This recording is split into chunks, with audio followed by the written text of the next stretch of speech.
Jadi kalau kemarin Syekh Siti Jenar ana al-haq, maka al-halaj ana al-haq, Syekh Siti Jenar kalimat yang terkenal adalah ya insun iki Allah.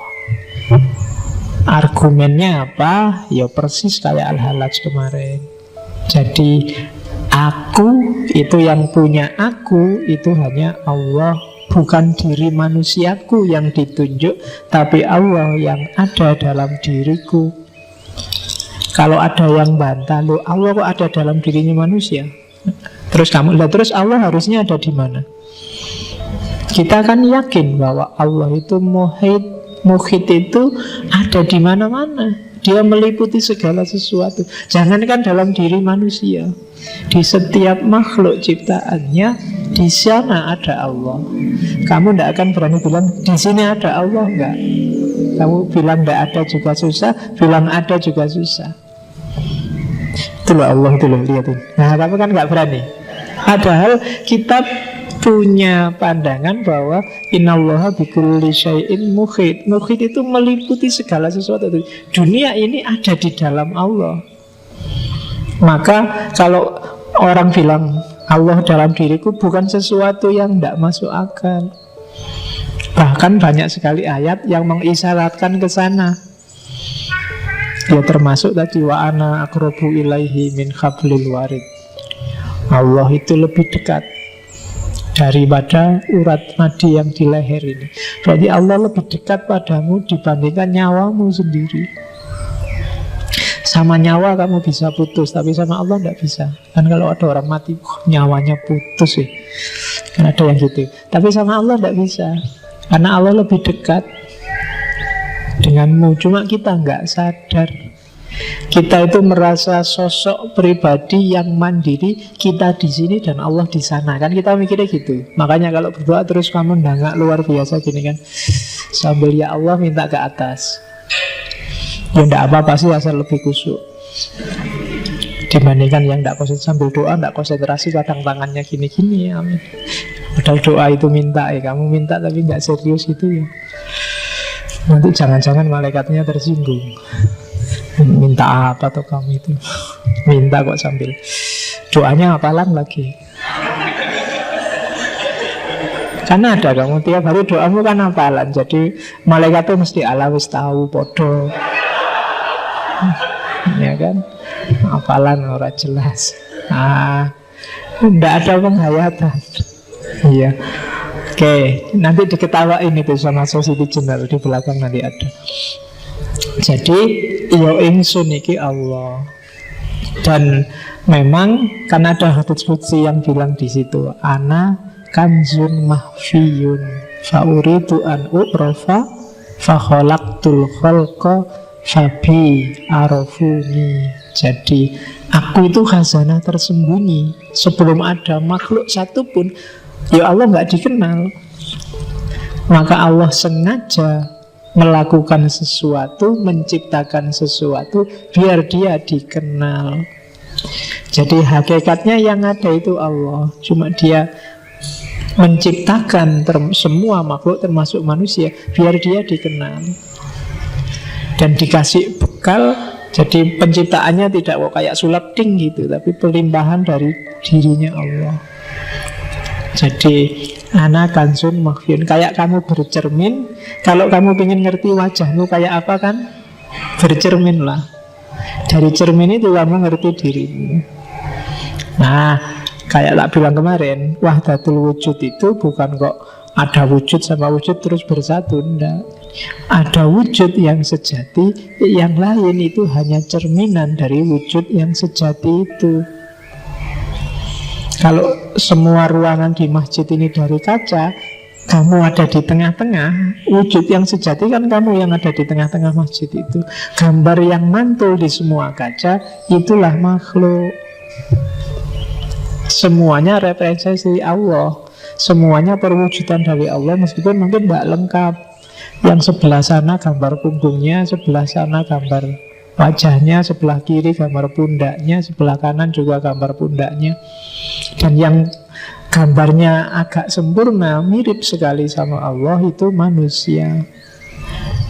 Bukan gambar fisik loh ya, tapi gambar rohaninya. Nah itulah, maka iyo ingsun niki Allah, katanya Syekh Siti Jenar.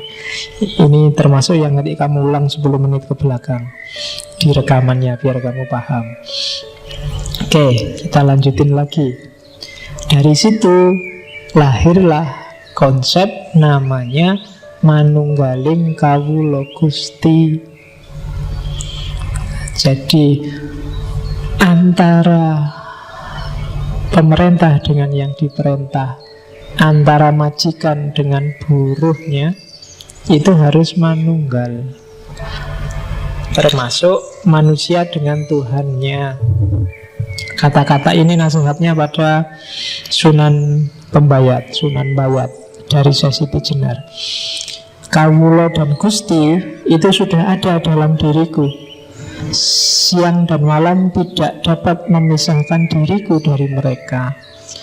Tetapi hanya saat ini nama Kawula Gusti itu berlaku, yakni selama saya mati. Diingat-ingat ya, di serat-serat, di babat, kalau ketemu kalimatnya Syekh Siti Jenar, kalau dia ngomong saya mati, itu sebenarnya kebalikannya. Karena alam hidup ini bagi Syekh Siti Jenar alam kematian. Alam kematian besok itu justru yang hidup sebenarnya. Jadi saat ini nama Kawula Gusti itu berlaku, yakni selama saya mati. Jadi saat kita hidup di dunia ini masihlah kita boleh ngomong manunggal antara Kawula dan Gusti. Tapi nanti setelah mati tidak ada lagi dikotomi Kawula dan Gusti. Kita masih Kawula kan karena kita masih terjebak oleh tanah merah ini. Kita masih terjebak oleh fisik. Begitu besok kita terbebas dari kungkungan fisik, ya kita hidup yang sejati. Dan itu tidak ada lagi dikotomi Kawula dan Gusti, karena kita sudah ilaihi roji'un, kembali pada yang sejati, kembali pada Allah.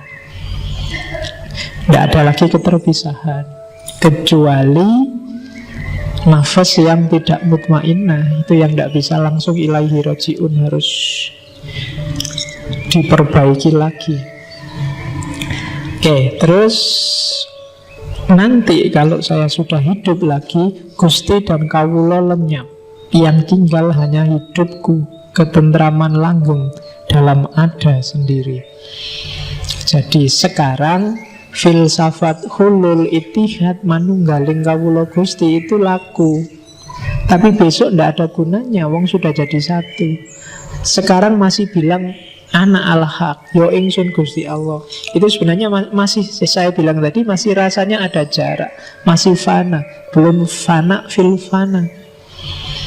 Tapi besok di kehidupan yang sejati, ya lenyap yang sejati. Kalau bahasa Buddha namanya nirwana. Oke. Hei Pangeran Bayat, bila kau belum menyadari kebenaran kata-kataku, maka dengan tepat dapat dikatakan bahwa kau masih terbenam dalam masa kematian.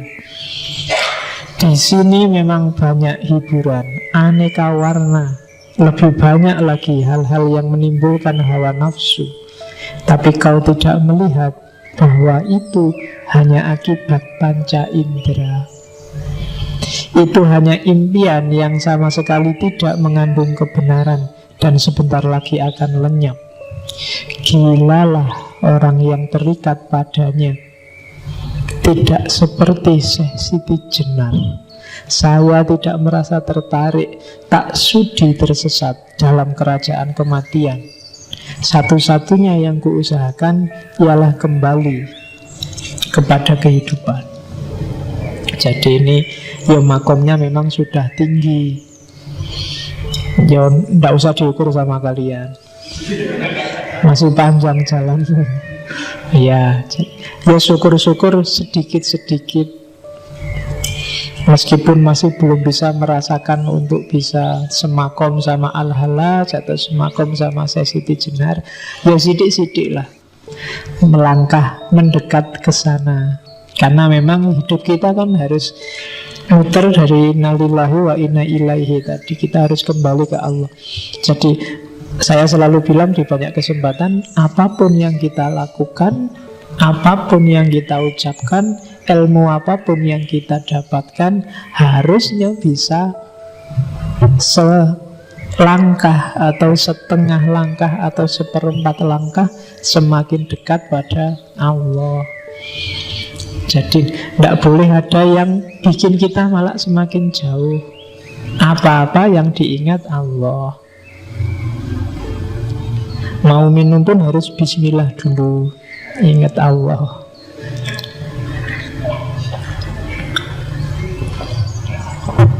Jadi biarkan teh ini membawa kita sedikit lebih dekat pada Allah. Dulu kan harus gitu, apapun harus begitu.